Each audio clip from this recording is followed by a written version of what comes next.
Hello বন্ধুরা, আয়াত কিচেনে আপনাদের স্বাগত। আজকে আমরা তৈরি করে নেব সুস্বাদু মাটার পনির। তার জন্য সমস্ত ইনগ্রেডিয়েন্টস এখানে উপস্থিত আছে। চলুন শুরু করা যাক। কড়াই গরম হয়ে গেলে সাদা তেল অল্প পরিমাণ দিয়ে নিতে হবে। যদি আপনাদের কাছে মাখন থাকে সেটা বেটার অপশন, সাদা তেলও ইউজ করতে পারেন। এরপরে পনিরগুলোকে ভেজে নিতে হবে। পনিরের টুকরোগুলো এইরকম করবেন, একটু ছোট বড় হলে কোনো প্রবলেম নেই। এইগুলোকে হালকা ব্রাউন টু রেড কালারে ভেজে নিতে হবে। ভাজার সময় অতি সাবধানে এগুলিকে নাড়াচাড়া করবেন। এগুলি অনেকটা ভেঙে যাওয়ার সম্ভাবনা থাকে, যাতে না ভাঙে সেই চেষ্টা করবেন। পনির এখানে ভাজা হয়ে গেছে। এরপর এগুলিকে তুলে নিতে হবে। এরপর দেখুন, পেঁয়াজ, লঙ্কা, আদা, রসুন, টমেটো সবই বড় সাইজের। এইগুলো এই যে পনির ভাজার পরে যে এক্সট্রা অয়েলটা ছিল এর মধ্যে দিয়ে কিছুক্ষণ যাবৎ নাড়াচাড়া করে নিতে হবে। এর মধ্যে অল্প পরিমাণ লবণ দিয়ে নিতে হবে।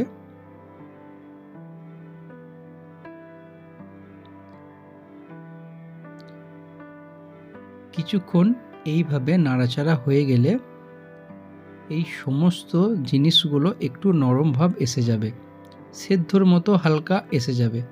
এমন তো অবস্থায় এগুলিকে সমস্ত তুলে নিয়ে মিক্সির মধ্যে দিতে হবে, আর এটিকে পারফেক্ট ডাস্ট করে গ্রেভির মতো বানিয়ে নিতে হবে, ঠিক এই রকম। এরপরে কড়াইয়ের মধ্যে তেল দিয়ে নিতে হবে অল্প পরিমাণ, খুব বেশি তেল ইউজ করার প্রয়োজন নেই। এরপরে দেখুন, গোটা জিরে, একটি দারচিনি, দুটো এলাচ, একটি তেজপাতা এবং লঙ্কা, এগুলো গরম তেলের মধ্যে দিয়ে কিছুক্ষণ যাবৎ নাড়াচাড়া করে নিতে হবে। এরপরে এই যে গ্রেভিটি এর মধ্যে দিয়ে দিতে হবে। দেওয়া হয়ে গেলে একটু নাড়াচাড়া করে পাত্রটি একটু ধুয়ে নিয়ে যে জলটি এর মধ্যে দিয়ে দিতে হবে।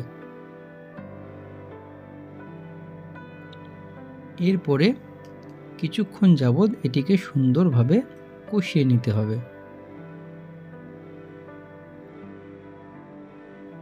এরপর এর মধ্যে সমস্ত মশলা একসঙ্গে দিয়ে দিতে হবে। জিরে, ধনে গুঁড়ো, কাশ্মীরি লঙ্কা, লবণ ও হলুদ গুঁড়ো পাউডার, সমস্ত মশলা দেওয়া হয়ে গেলে কিছুক্ষণ যাবৎ এটিকে ভালোভাবে কষিয়ে নিতে হবে। কিছুক্ষণ যাবৎ কষানো হয়ে গেলে যখন কালার চেঞ্জ হয়ে যাবে, মশলাটা যখন পারফেক্ট কুকড হয়ে যাবে, এমন তো অবস্থায় কাঁচা মটর দিয়ে দিতে হবে। মটর দেওয়া হয়ে গেলে কিছুক্ষণ যাবৎ সুন্দর করে এটি নাড়িয়ে চাড়িয়ে নিয়ে কষিয়ে নিতে হবে। এরপরে এর মধ্যে হালকা জল অ্যাড করে দিতে হবে গ্রেভিটি বা টেক্সচারটি পারফেক্ট হবার জন্য। এরপরে এটিকে ঢাকা দিয়ে দিতে হবে, তাহলে মটরটি পারফেক্ট সেদ্ধ হবে। বাকি ইনগ্রেডিয়েন্টস এরপরে। কিছুক্ষণ হয়ে গেছে, এরপর এটিকে খুলে নেব। এরপরে হালকা নাড়াচাড়া করে নিয়ে এর মধ্যে দিয়ে দিতে হবে টক দই, অল্প পরিমাণ, খুব বেশি দেওয়ার প্রয়োজন নেই, যেহেতু পনির এখানে আছে অলরেডি, সেই সূত্রে অল্প পরিমাণ টক দই দিয়ে দিতে হবে। টক দইটা সম্পূর্ণ আপনার চয়েস, না দিলেও কোনো প্রবলেম নেই। এরপরে দইটাকে কিছুক্ষণ যাবৎ মিশিয়ে নিয়ে এর মধ্যে ভেজে রাখা পনিরগুলো দিয়ে দিতে হবে, আর কুচিয়ে রাখা যে ধনে পাতা সেগুলোও একসঙ্গে দিয়ে এরপর কিছুক্ষণ যাবৎ ভালোভাবে মিশিয়ে নিতে হবে।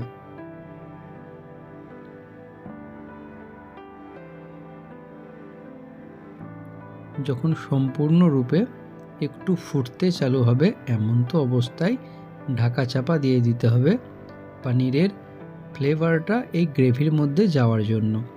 তো কিছুক্ষণ হয়ে গেছে, এরপর খুলে নেব। একবার হালকা করে নাড়াচাড়া করে নিয়ে এরপর এর মধ্যে দিয়ে দিতে হবে গরম মশলা অল্প পরিমাণ, 1 চা চামচের থেকেও কম দেবেন। হাফ চা চামচ পরিমাণ গরম মশলা দেবেন।